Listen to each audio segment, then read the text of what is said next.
You're listening to the ESO Network, your station for all things geek. The following production is part of the We Be Geeks podcast collective. Ian, look at this. What, it's a police box? What on earth is he doing here? I mean, these things are usually on the street. I feel it. I feel it. You feel it? Faint vibration. It's alive.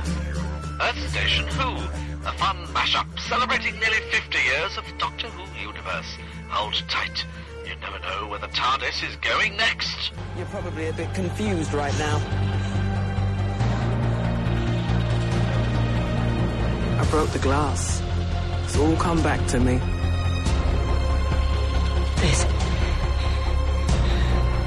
What is this?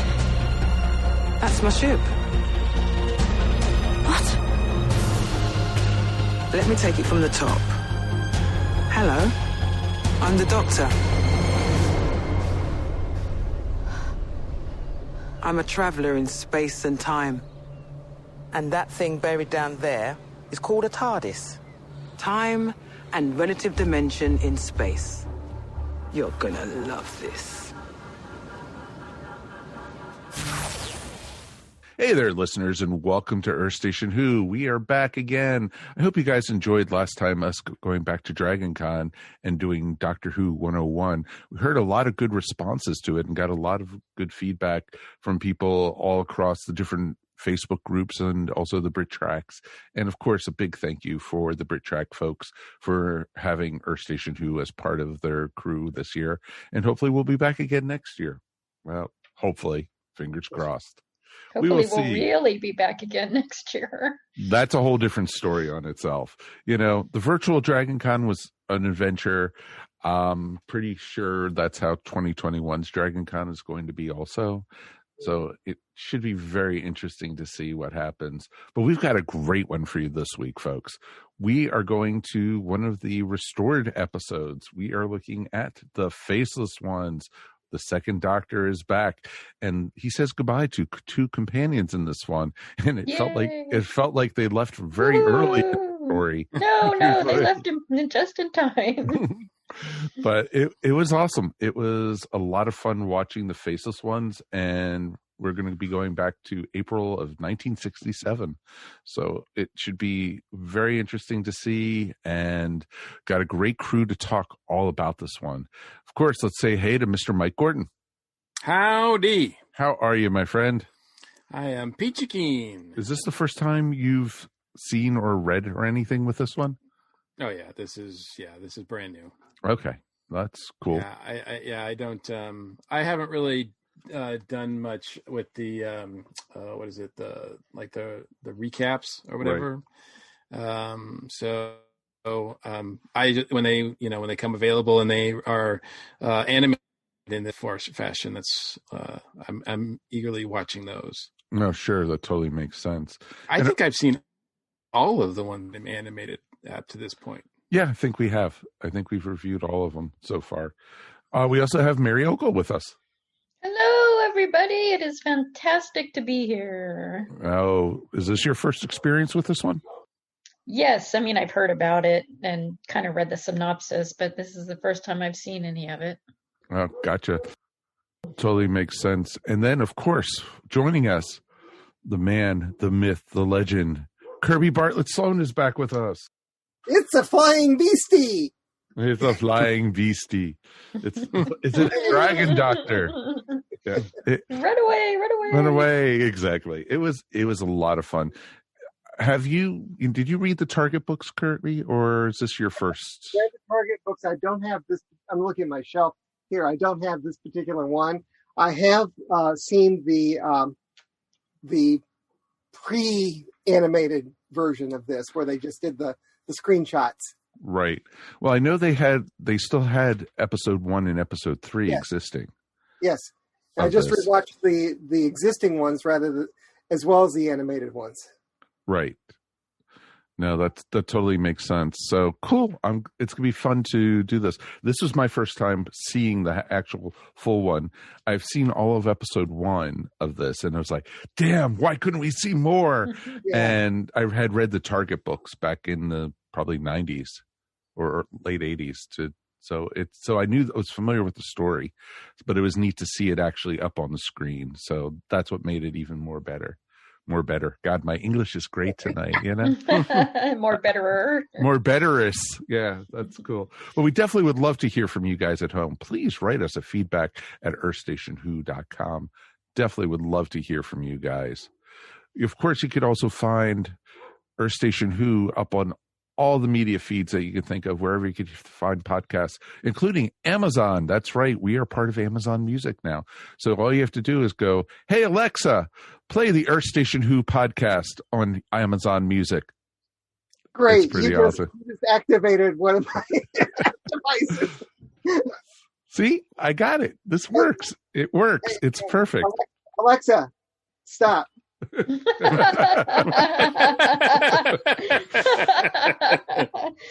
See, this is perfect. So it's awesome that we can actually be heard through Alexa. So it's pretty cool. And definitely, let us know, if we're missing some player or something.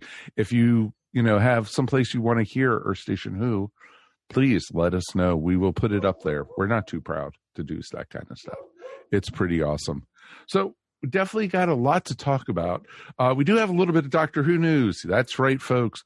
I know we're just a little bit about a month away from the New Year's special. So we're going to have some brand new Doctor Who not that far from us.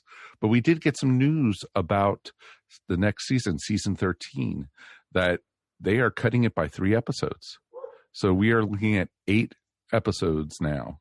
I remember the good old days when we had 13 or 14 episodes. Those days are long gone. And, I understand, with COVID, them cutting back, but I hope this is not, a permanent thing. What are your guys' thoughts on this? I think they're trying to save money. Yeah. And this is how they did it. It's just that it's their biggest moneymaker. Why? I want us to go back to the days where we had so many episodes.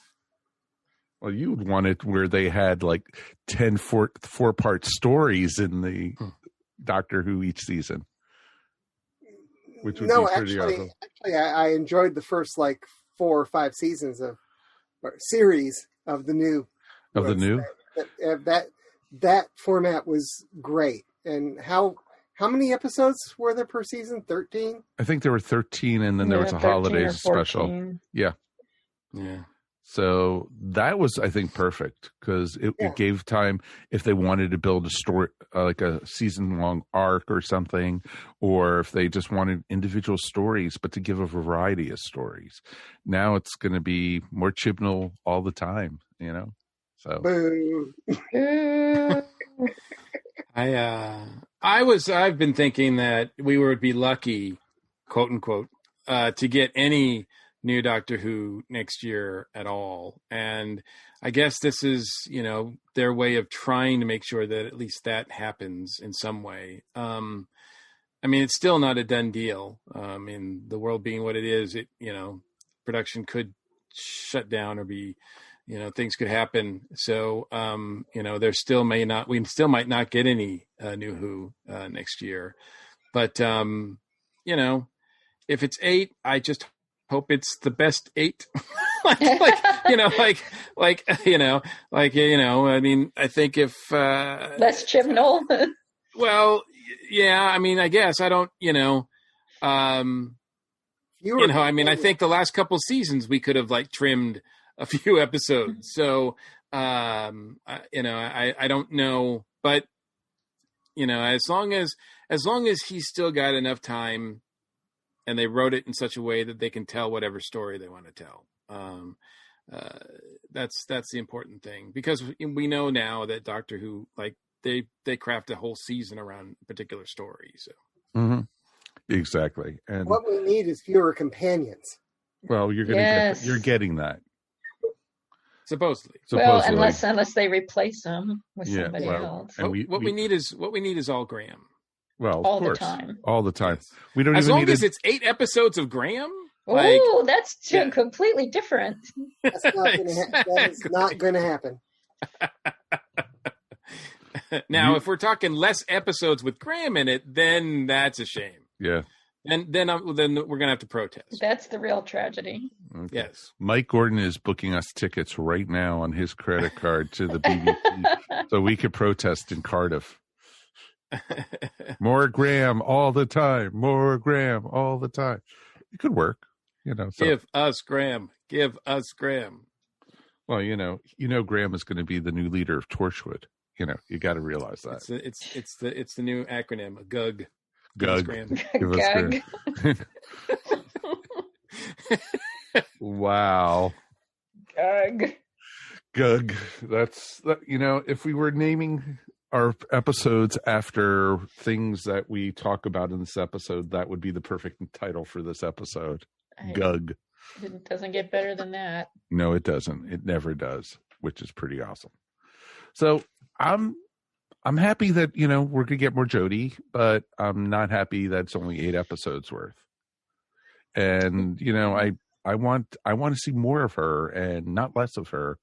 And I'm hoping, because I know she's signed on for 2 more seasons, but if they're shorter seasons, so then maybe it's only 1 season, right? Just spread over 2 parts. Well, exactly. And then on top of that, we do have the 60th anniversary coming up in 3 years. So, oh my goodness! Yeah, it's snuck up on us already. And so, yeah, we're chugging along, and it's just amazing to see that we have, this coming along. I'm going to be curious to see what they do for the 60th anniversary, but we'll have to wait. Do you think it's still going to be Jodie as the Doctor at that point? I would like to see that. I don't. And I don't think. Really do you think it'll still be Chibnall in charge at that point? Oh God, no! I hope not.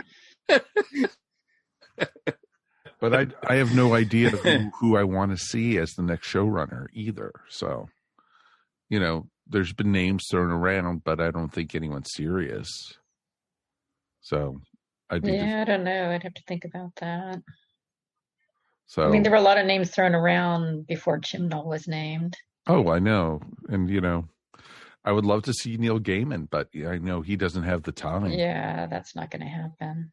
Right. He's come out and said he'd love to do more Doctor Who, but he doesn't, He just has too many other projects going on. Yeah, and I think that would be a case kind of like in the Moffat time where you're getting a guy who's a great writer, but not necessarily a great showrunner. No, agreed. So you need, this show it deserves a great showrunner. Yes. And so I'd be very curious to see. So fingers crossed, but we'll have to wait and see. And, I think might have a somewhat better idea, maybe after the holiday special. And we should actually be seeing a trailer relatively soon for the holiday trailer. Yeah. For the for the holiday. Yeah. Yeah. So I'm very curious. Are they still doing, something for, are they still doing, what is it? The charity thing they usually do this time of year. That was a week or 2 ago, and they just had Jodie talking with one of the companions, not Graham. I didn't see it. I only heard about it. Oh, I don't care. It's not Graham. I was going to say it wasn't Graham, so it's not important. Yeah, so it doesn't matter. No, exactly. It doesn't count. So, what is that? Red Nose Day? Is that one? Yeah. Yeah. Yeah, last year was great what they did. I remember that where, they said that they were off filming and the child who was up on the stage was a huge Doctor Who fan. And she says, wait a minute, I'm the Doctor. And she pointed the sonic screwdriver at the screen and the whole backdrop opened and they were just backstage waiting. It was awesome. And to see the look on the kid's face was just that amazing. Was a really good one. And she's so good with them, and it's just like, I can't stand it when I see people like, oh, she's horrible as the Doctor. She doesn't connect to the audience. Yes, she does. Very much so. Yeah. And despite the bad writing. Yeah. No. she really shines above it. She does. She does. And hopefully, knock on wood, she'll be around for quite a few years. But, I hope it's just not the 3 and done like the other doctors have done. So, because that means end of next season, regeneration already.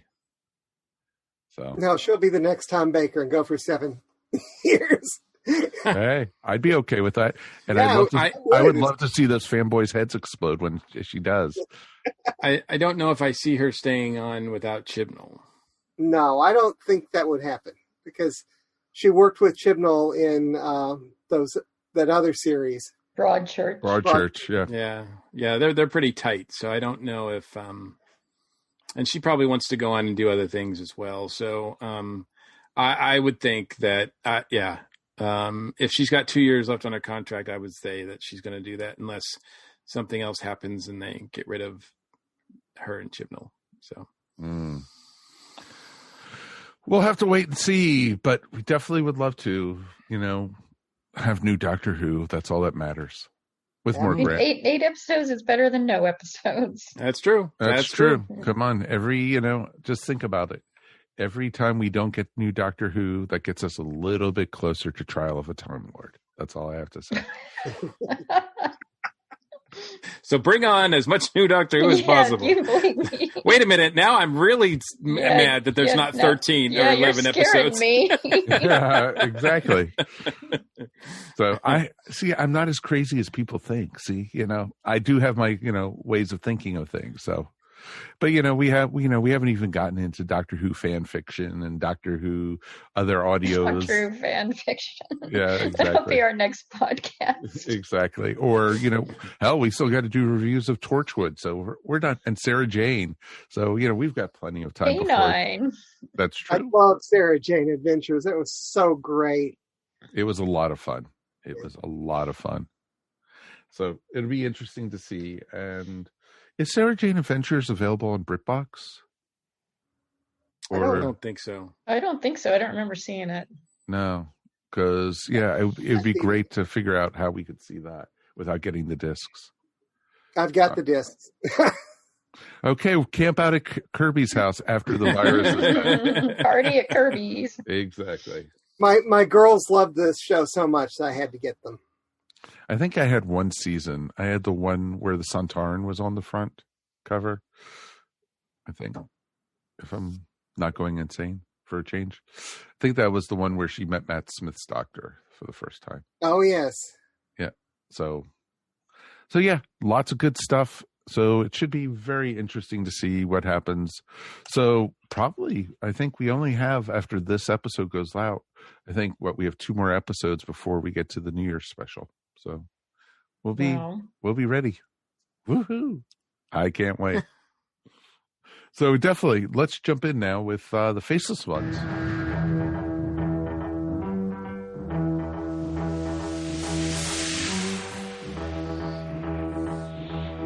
Let's go back to April 8th, 1967, and we are going to talk about the Faceless ones, which has been mostly missing for many, many years. And thank goodness they're doing the animation, so that way we got to be able to watch it.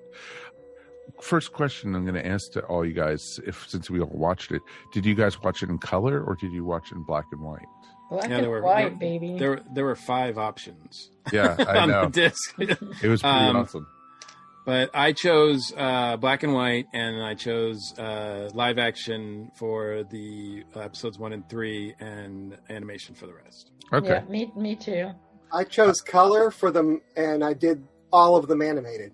And I also went back and watched the original ones by themselves, just to compare. I did the same thing Kirby did, except for I did all in black and white. So it's interesting. We all did something slightly different, which is cool. So, except for Mary and Mike, who just copied each other. They wrote each other. How are you doing it? You're just jealous because we're right and you're not. Absolutely. Well, whatever. So, since I was question for you. Sorry, question for you, Kirby, because you had reviewed this also already, right? You had seen this for your 20 megabyte, right? Yes. Show. Now at that point you watched the reconstruct. What did you watch then? Well, we watched obviously the two originals that are still intact, and then we watched what are those things called? The telesnaps. Telesnaps, yeah. Okay.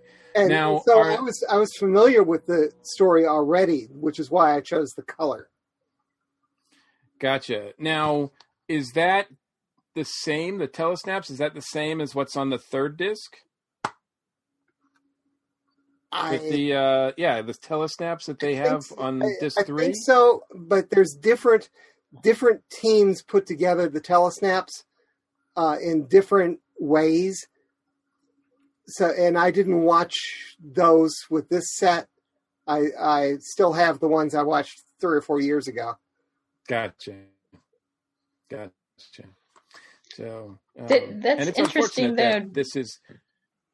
Did you feel like the story still held together with the telesnaps? Yes. Although I did like seeing it animated a lot better. Mm-hmm. A lot better. I think, and we've said this, I think, on the last couple, but I think the group that they've got who are animating these are just getting better and better. They are. Yeah, very much so. Did you watch the extra about? Yep. It was very interesting. It was interesting, and it was neat to see that, their process is just getting a little more modern, more complete. And I felt it didn't bother me, like when we watched Enemy of the World, or we watched the first Doctor story where they were back in the French Revolution. It was right, and it was like an anime style. Yeah, it was very tough to watch. Yeah, that one was really difficult to watch. Mm-hmm. So this one actually, it worked really well for me, and it was very smooth. I enjoyed it a lot. And, it was a little awkward seeing the two animated characters kiss. I thought it was probably, seeing Jamie and I think what was her name? Her name is Samantha. Yeah. It was probably just as awkward on screen as, probably was animated, but it was a lot of fun. And it was very interesting how little Ben and Polly were even in this story. Well, you know why? Why? Because they got fired after the second episode. Really? They had already filmed, the end where they reappear. They'd already filmed that. Ah, I didn't know that. So to tell. Come on, Mary. Well, I mean, that's all I know. Oh. They were let go after the second. That was their contract. They were contracted up through the second episode. Well, so basically it was the same thing what happened with Dodo in the War Machines. Yeah, but a little cleaner than Dodo just disappearing. Yeah. No, they actually were able to do their farewells, but so they were just, because it just felt like it was mostly a Doctor and Jamie story. Which didn't bother me at all. Samantha. No. Yeah, the original idea was to bring Samantha in as a companion, but she decided not to do it. Oh, okay. So she waited 40 years and came in as Queen Victoria in Tooth and Claw instead. Right. That's right. That is right. Because it was interesting because I thought exactly what you just said. It felt like that they were setting her up to be the new companion. Yeah, they were. They were, but she turned it down. That does happen sometimes. I remember recently when we did, which one was it? Oh, it was Delta and the Bannermen. And there was the one character that we felt like was going to replace, but they brought in Ace instead. So, because it was this very similar character to Ace. So, but at least, Mel got her big farewell. Yuck. Well, we spoke with Sophie a couple of weeks ago, and she was actually brought in to be Ray in Delta and the Bannermen, but they decided to do it slightly differently. Oh, really? Yeah. That makes sense. That totally makes sense. I haven't you guys do Delta and the Bannermen yet. I'm one of those odd people that loves Delta and the Bannermen. We've done it. We did that about a year ago, actually. Okay. So, yeah. because that's how we knew about this. But yeah, it was interesting, and it was just like watching this. It just felt like, okay, after the whole thing where Polly was this person from Germany without a German accent and wearing the same clothes that Polly was wearing, and it was just like, what, type thing. So it was an interesting story. What did you guys think of the bad guys, the chameleons? I actually thought this was an instance where the villains were good villains. I mean, they were actually an integral part of the story instead of just being on the sidelines like a lot of time they are. Mm-hmm. And they weren't, they weren't absolutely stupid. They, what they were doing sort of made sense if you look past all the plot holes. Oh yeah, and kidnapping young people to like revitalize their society or something like that. They had lost their identity. Exactly. I wasn't quite sure why they were bringing in just young people. Because old people die faster. Yeah, really, that was it. They just lasted longer.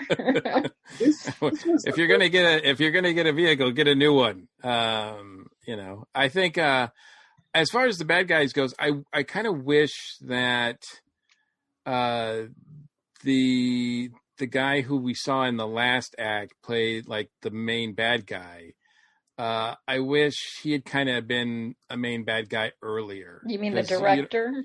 Yeah, you don't really get a chance to you kind of hear about a director early on, but you don't really get to see him, and there's no active like lead bad guy until the very end.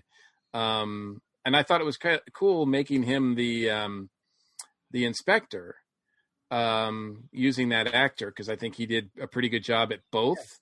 Yes. But I think it would have been better, or I think it would have been cool if it was like maybe like a Zygon situation where he had been like a chameleon all along, and then revealed it at like in the last act instead of just, I don't know.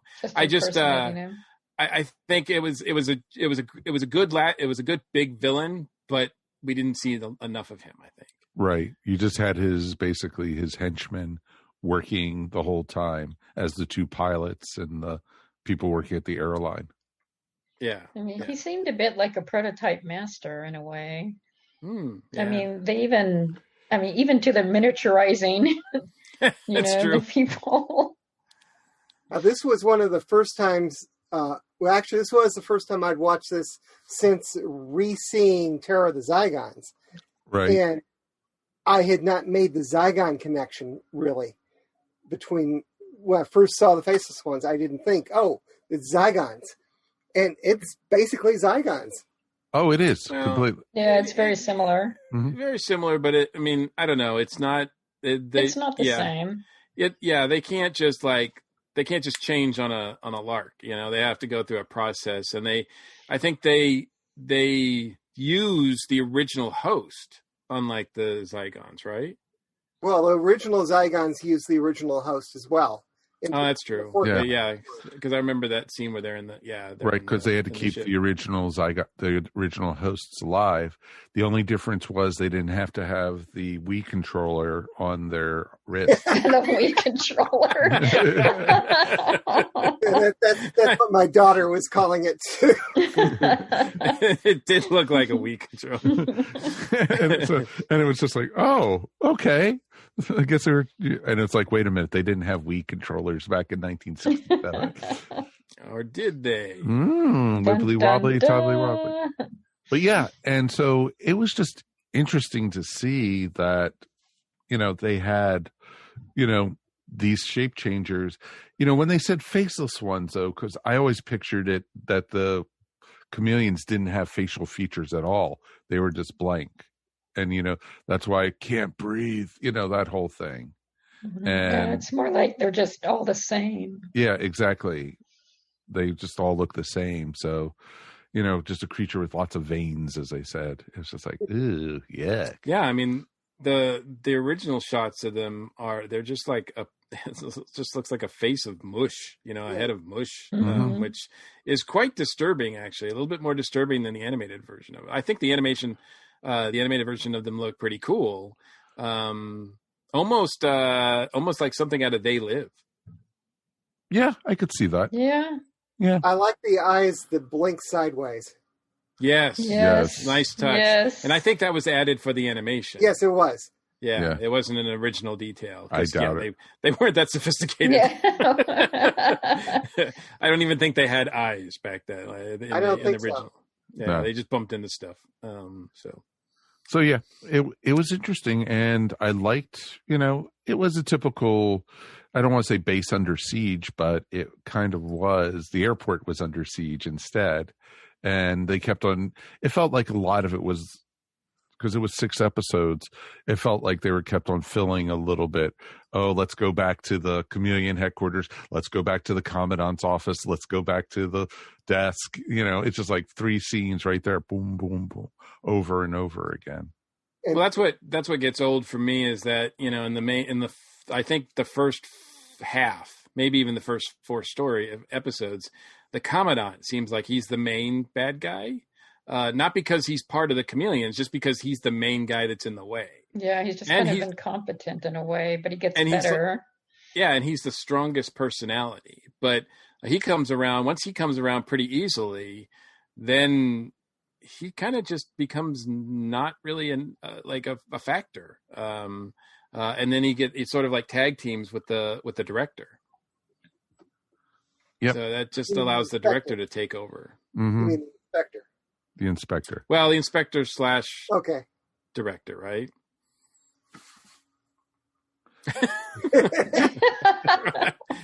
Yeah. Are they Time Lords? Obviously, the one guy who was the immigration guy is a Time Lord because he's played by the same actor who played Andred that Leela ran off with. Yep. Oh, that's right. Yeah. Wow.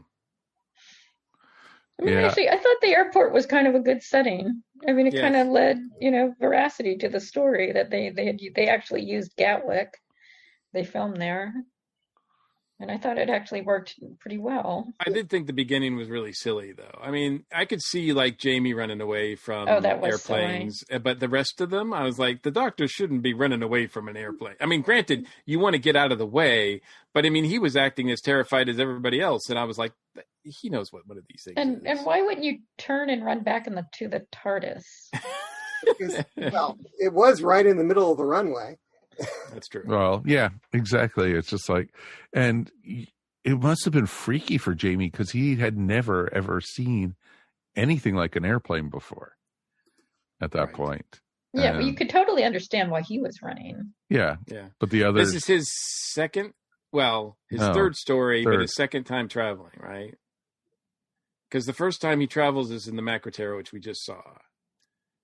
Right. Right? Wasn't he? He was also in Moonbase, I think. Wasn't he? Is Moonbase before Macroterra? Yeah. I don't remember the order. Oh, okay, yeah. Yeah, because Macroterra was right before this one. That's right. All right. Yeah, and he's in Underwater Menace too. So yeah, this is not. I mean, this is early, but it's not that early. It's like his 5th story. Yeah. He was like he was like in 5. This is like his 5th story already by this point. Gotcha. But I think it was his first time in modern Earth.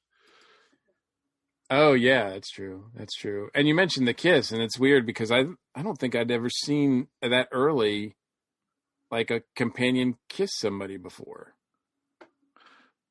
Didn't in the Aztecs? No, I guess not.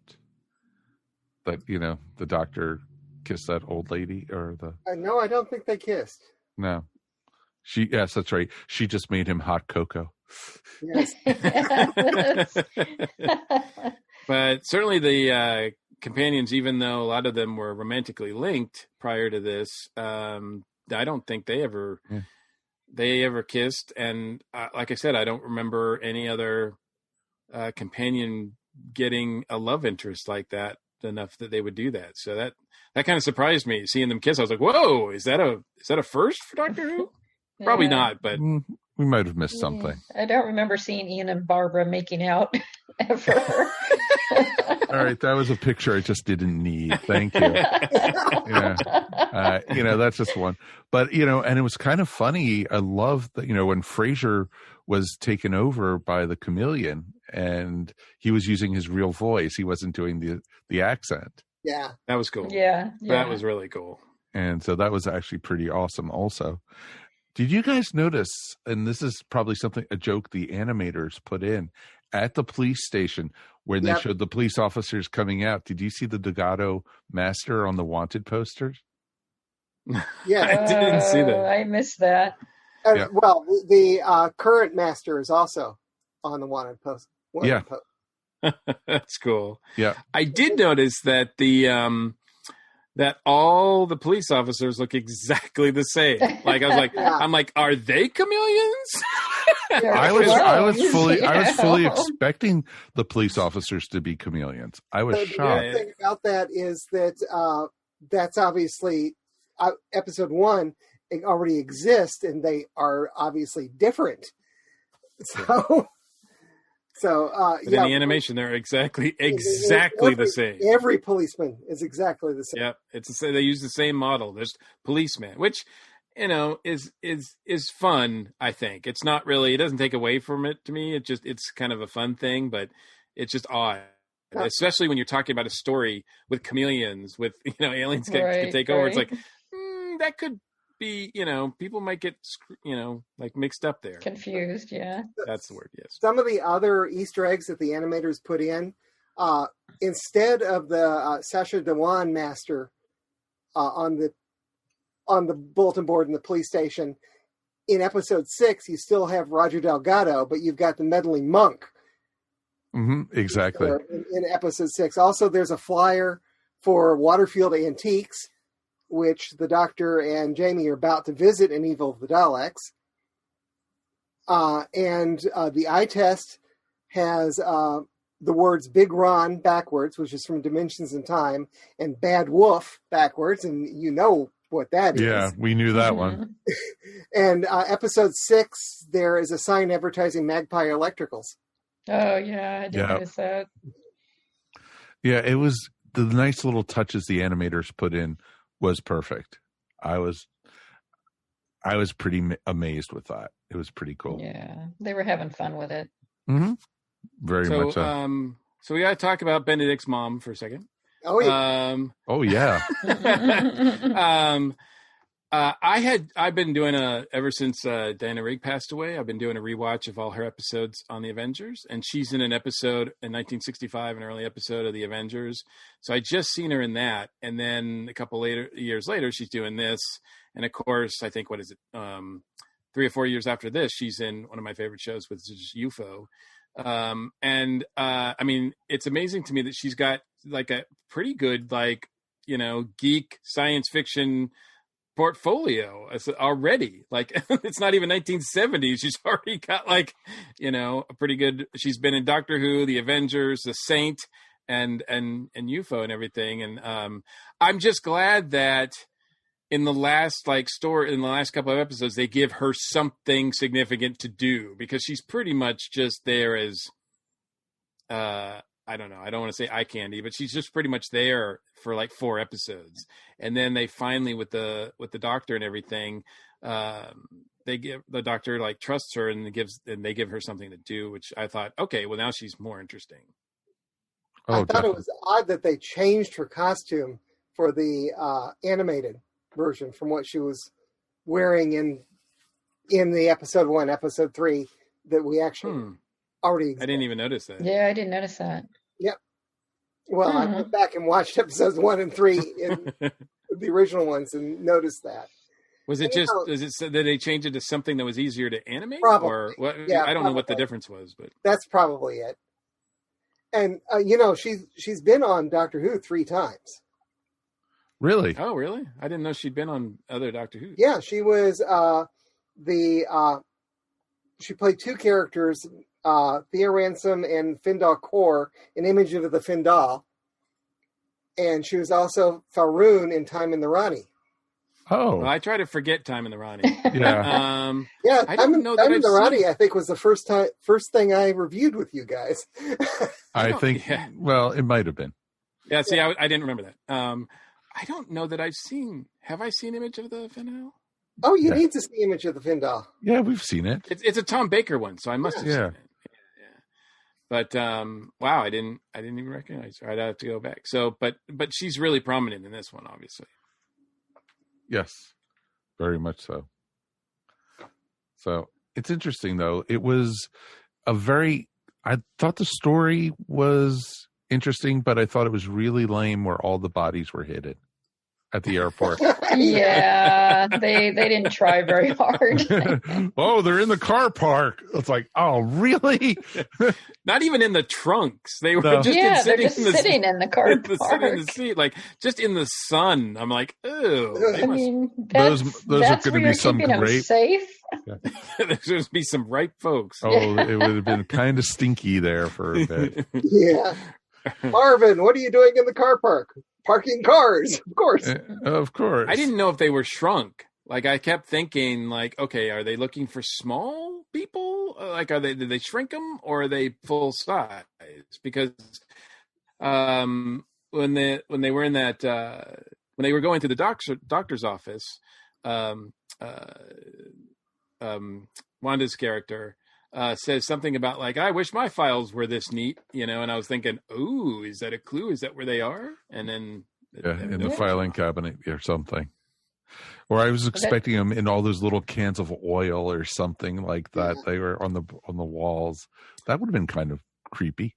Yeah. Is there a screenshot of what the little versions of people look like? Were they just dolls? Did they just use dolls? Do we know? I'm sure they're dolls. Nope, they used real people, but they shrank them down. I don't remember because I didn't watch the reconstructions, the telesnaps this time around. Gotcha. Yeah. Troughton was awesome, though. Troughton was amazing in those. He was really good. This is a great Troughton story. Mm-hmm. And it was, once again, he's the smartest man in the room. And that's the way, and everyone was underestimating him. Even like when he was getting gassed and he was able to take care of the gas, containers. Yeah, he had it figured out. He had it figured out. Mm-hmm. And it was awesome. It was really awesome. He knew that, the airplane was not going to Italy or to Amsterdam or any of those places. And he knew, and like when he said, oh, they're going up. That's why it looks like it's standing still on the radar. And it's like, but that's impossible. It's like, is it? And I love how he does that. Yeah, I mean, I thought the animation was good, but watching the original episodes that we have really made me want to see the rest of the original. Mm-hmm. I mean, oh man, I just for him. Yes, yeah. Well, and Jamie too. I mean, I just brought up the telesnaps for episode 5, and it's dolls. The dolls. It's dolls. Okay. No, I totally understand that. Have you guys, any of you guys watched The Queen's Gambit yet? At all? Mm-mm. Patrick Troughton's grandson is in this series because he was also in Harry Potter because he was one of the Dursleys, and the family that Harry lived with, and he was the cousin that was really rotten to him. But it was amazing. Since then, the kid is now in probably his 20s, and his name is Harry Melling. He is Patrick Troughton's grandson, and there are scenes now because he's lost a ton of weight and everything. He looks just like his grandfather. Wow! Oh wow! Oh wow! It is amazing. I'm going to see if I could pull up. Here you go. I'm going to share my screen with you guys. Sorry, folks at home, but I just Google it. Imagine along. Yeah, but you can play along at home and Google. Just play along, folks, because it is almost spooky in a couple scenes. Look at that. Oh wow! Oh, I can see it. Yeah. And it is amazing. In a few scenes, you see Patrick Troughton completely, and it's just awesome. And he plays, one of the rivals and becomes an ally later. But spoilers. Oh well. But yeah, it's pretty awesome. If you get a chance to see the Queen's Gambit, it is truly awesome. Maybe he can be a front runner for the next Doctor. Well, he's young enough, if they were going the same way, that they were going with Matt Smith and stuff. How people were like going, oh, Matt Smith's is at the time, I think when he was, I think it was like 26 or 27 when he was like that. Yeah. Yeah. And so it was something like they were joking, oh, Justin Bieber's going to be the next Doctor, know? Yeah. And instead they went old, which is cool because I love Doctor number 12. He is awesome. So, and anyway, so back to this. It was a good story. Do you think it was worth being 6 parts? Yes. I think it could have been trimmed, but I don't think I was bored at any time. I think you're right, Mike. There was times where they kept on going back and forth from either the warehouse to the control room or the air traffic control office or, and back and forth. But they always seem to have something to do. So I didn't feel like they were retreading the same plot line over and over again. It just felt like they were just going further. I think introducing, was it Samantha? Samantha. Yeah. I think introducing her brought new life into the second half, as well as the new inspector, and all of that. So and the doctor, the actual doctor of the airport, kind of takes another role. So you get this sort of influx of new characters towards the end. So it doesn't feel like you're just seeing the same people over and over again. Exactly. It felt like it was a multiple cast of characters and they didn't focus because there was times you didn't see Jamie for a bit or you didn't see the doctor and everything like that, which was pretty cool. And I thought Frasier was awesome as Jamie also. Yeah, he was really good. I mean, I think they could have done it in 4 if they had to, but it was fine in 6. I mean, and I think that was the strength of the characters, especially the secondary characters. Yeah, it did not bore me the way that most 6-parters do. No, agreed. After a while, they finally figured out, I think it was J&T, figured out to split a 6-parter into really a 4 and a 2. But the same story, but together there'd be just this big scene change. But in this case, the 6 parts worked, and I wasn't bored. No, I was not bored at all. It moved really quickly in a few parts. But like it felt like in the first 2 episodes, there was so much stuff happening. I said, this episode should be ending soon. And it didn't. It just kept on going and stuff. And so it was pretty awesome with that. A lot of times too, especially in these early ones, and there's so many companions, you do see that they're having trouble juggling the companions. And some companions disappear for 2 or 3 episodes and then come back, and other ones. So, by the second episode, Ben and Polly are like gone. Yeah. They're off the table, and then it becomes the Jamie and Doctor story, which is great. And then Ben and Polly just show up in the last 5 minutes, and you're like, oh, okay, that was great. Actually, I'm not a big Ben and Polly fan, so that suited me quite well. Nah, they were not missed at all. I was happy to see them go. No. And it was nice that they came back right on the same day that they left, so their lives could just go on as they were. Yes. Yeah, that's true. Even though their bodies were physically how many years older or something, Yeah, I'm sure that was a coincidence that the TARDIS landed on the exact same day that they left. And nobody in the airport seemed to be concerned that they just had this big War Machines issue. All of London was on lockdown and everything like that. No, the animators did add a newspaper headline about the War Machines. Oh, that's awesome. Oh, that's cool. That is really cool that they did that. So it was interesting.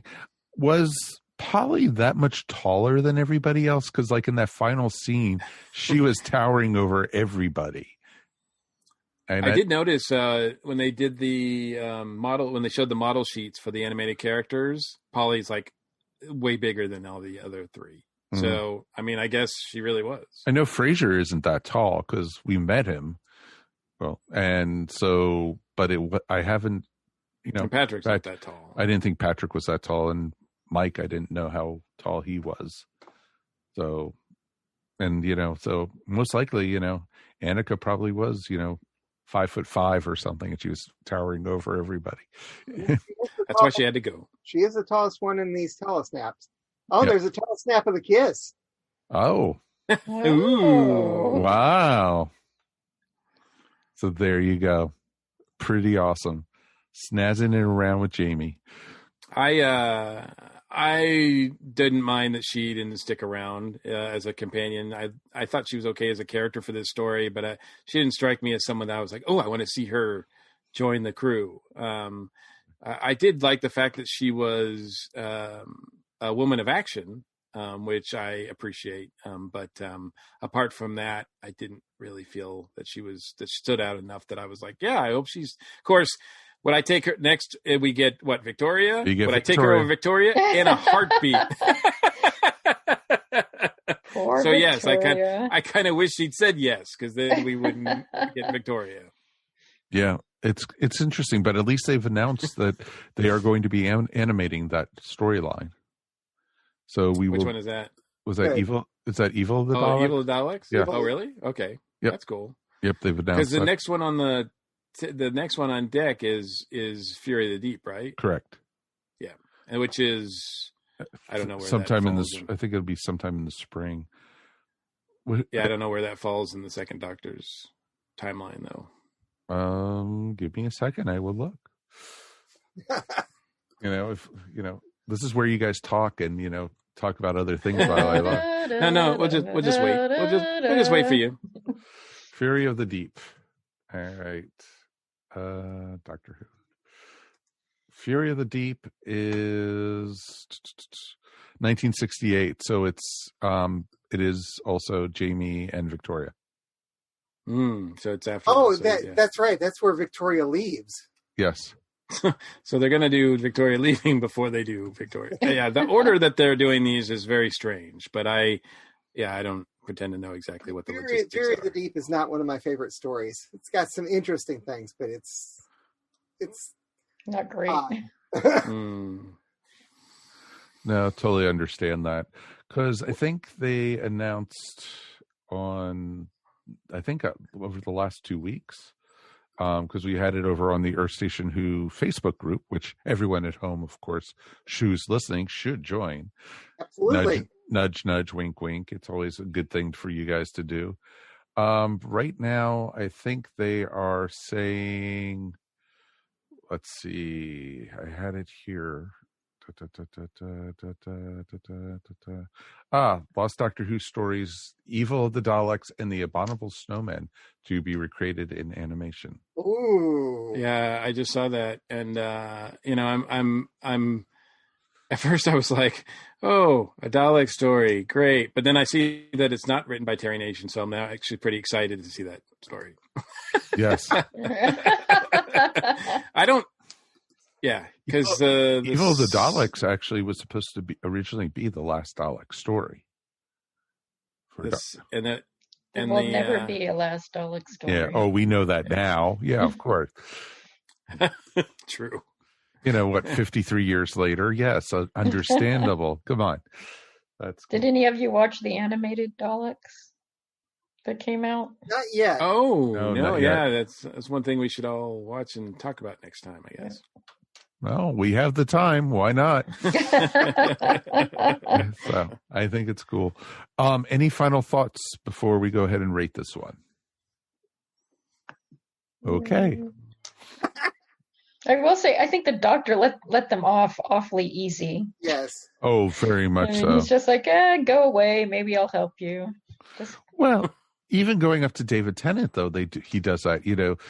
He offers to help them. You have one chance, before I basically destroy everything of your existence, and he offers it, and they took him up on it this time. So it's pretty cool. And they didn't exactly kill everyone. They just miniaturized them and put some of them in cars to stink. Yeah. That doesn't count. And I mean, they were all like following the leader, right? So once they realized that the leader was doing something stupid, they rebelled against him. I think there's a lot to be said for that. So they do kill the inspector guy in the airport hangar, and they kill the fighter pilot too. Oh yeah. Oh definitely. Yeah. Yes, they do. So yeah, they kill those people, but we destroy 2 of them also, if you remember. Messily. Yeah, very messily. So as long as there's a quid pro quo, then exactly, there's a balance there. It's all right. Exactly. So let's go ahead and rate this 1 out of 5 TARDISes, 1 being the worst, 5 being the best. Kirby, go first. I'd say 4. It has some plot holes that I tried to overlook, but other than that, it was a nice, solid story, and I enjoyed seeing it animated. I enjoyed it the first time I saw it several years ago, and it's nice.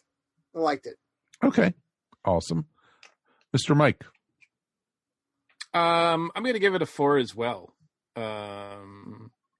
And I think, God, I almost think that, it might have been better in this format than if I had just seen it, restored completely.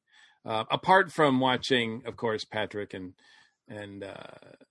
Fraser's performances. But because I think, the animation might have added something to it that might not have been there originally. But yeah, I thought it was fun. It's one that I wouldn't mind seeing again. So I'll give it a 4. Well, that's a big sign for you to say, I wouldn't mind seeing this one again. So no. I bought it. And I don't feel like I got ripped off. No, definitely. I don't feel like, oh man, I'm never going to watch this again. No, I feel like, I might have to actually watch it in color at some point. Ooh, wow. Ooh. That's pretty awesome. All right, Mary, what do you got?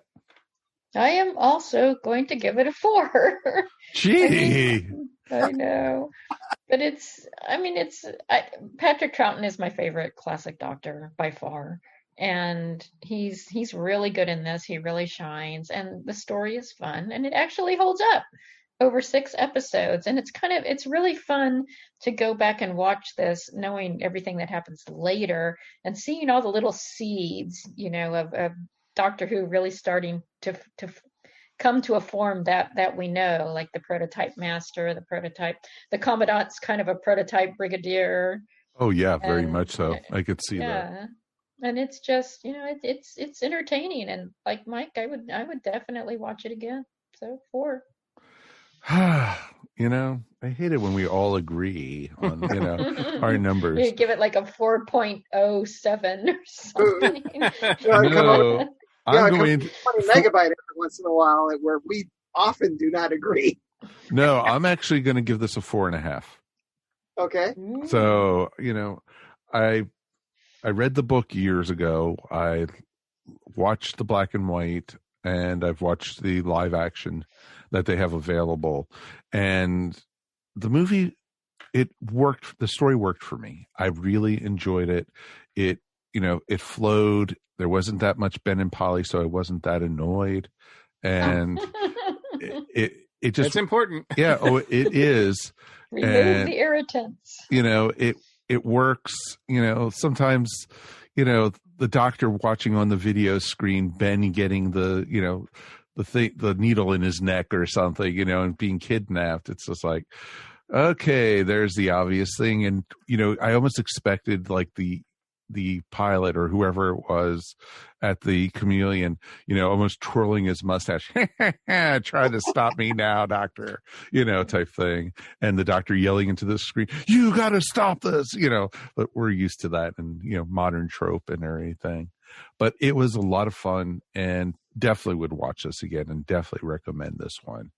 Out of all the restorations I think we've watched as of recently, I enjoyed this one a lot.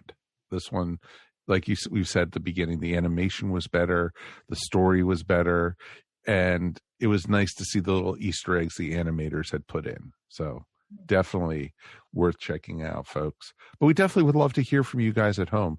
Please write us at feedback@earthstationwho.com. We definitely would love to hear from you. Join us again next time. We are going to the new series next time. And I had thought we had already reviewed this, but we haven't. We are going to be talking about the Pandorica Opens and the Big Bang. So we're going to the 11th Doctor era. So River. Exactly. So it's all River song in this one, or should we call her Cleopatra? So it should be a lot of fun. Let me thank our co-host for tonight, Kirby. Thank you for sitting in with us tonight. Thanks for inviting me. It's been a while since I've been on with you guys. Yeah, it's been since the last season of Doctor Who when we watched a really wonderful orphan story that we won't mention. Oh, no. Sorry, Kirby. Sorry about that. Yeah, we're sorry for having you on with that one, my friend. I wanted to make it up with this. I really did. So, Eddie, you want to promote your podcast? Yeah, I'm one of the American co-hosts of a British-based Doctor Who podcast called the 20 Megabyte Doctor Who Podcast. Long story, we're not 20 megabytes. No, you haven't been for quite some time. We've been going for several years. We've been going through every single story. We are finishing up Sylvester right now. Two more stories, and we'll be done with having seen all of classic Doctor Who, which is always something I've wanted to do. That is awesome. Then we're going to turn around. We're going to go right on and watch everything up to the present. That's awesome. That is awesome. It's amazing you made it through. Are you going to be doing like the Doctor Who movie and then any of the, again, Big Finish? Or are you going just to go right to the TV series? We aren't going to do Big Finish. We are going to do the oddball things in between. We're going to do Dimensions in Time. Curse of Fatal Death. Curse of Fatal Death and Scream of the Shaka. I was going to ask about that. Awesome. Yeah. Awesome. Cool. I'm looking forward to seeing what you guys come up with. Thank you again for joining us. Thank you. And Mary, thank you so much. Oh, thank you for having me. This was a really good story to talk about. I really enjoyed it. Yeah, it was a ton of fun. You want to promote your artwork? You can find me at maryogle.com or on Etsy at eVision Arts. And Mr. Mike Gordon. As always, it's my pleasure. Always great to talk Doctor Who with you, my friend. Absolutely. So, folks, definitely have a great Thanksgiving if you're here in the States. If you're in Canada or the UK, where I know we do have a lot of listeners, thank you guys for listening. And, you guys still have Black Friday like we do here. So, don't spend all your paychecks, definitely would love to, hear from you guys. Like we said earlier, feedback at Earth Station Who. Join our Facebook group, join our, groups we have around in other social media, because we have ESO Network up on Instagram. We have an Earth Station Who page up on Twitter, which we only post new episodes and every once in a while new Doctor Who stories. But we always forget about Twitter. It's like the bastard child of Earth Station Who. But we definitely would love to talk to you guys. Please be safe. Do, stay with your loved ones. And just, we'll see you here next time. It's going to be fun opening the Pandorica with you guys. Until then, my name's Mike Faber. We'll see you soon. Peace. And we're done. Boom. Yay. And we're done. You have been listening to Earth Station Who, a bi-weekly pop culture podcast dedicated to all things Doctor Who, featuring talents from across the universe. All topics on the show are the sole opinions of the individual and are used for entertainment value alone. You subscribe to our podcast up on iTunes, Stitcher, or follow our blog at www.esopodcast.com. You can also follow us up on Facebook, Twitter, or Google+. If you enjoyed the show, please leave feedback up on iTunes.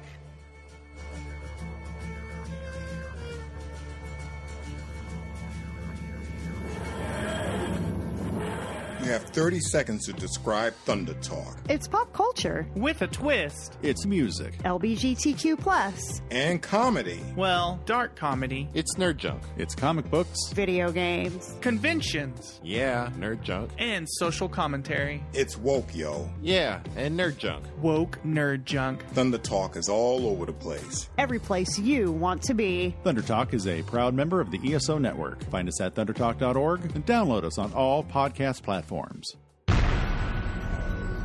This has been a broadcast of the ESO Network. Be part of the crew and help support our shows by donating to our ESO Patreon or by shopping at the TeePublic store, which can all be found at www.esonetwork.com. The ESO Network, your station for all things geek.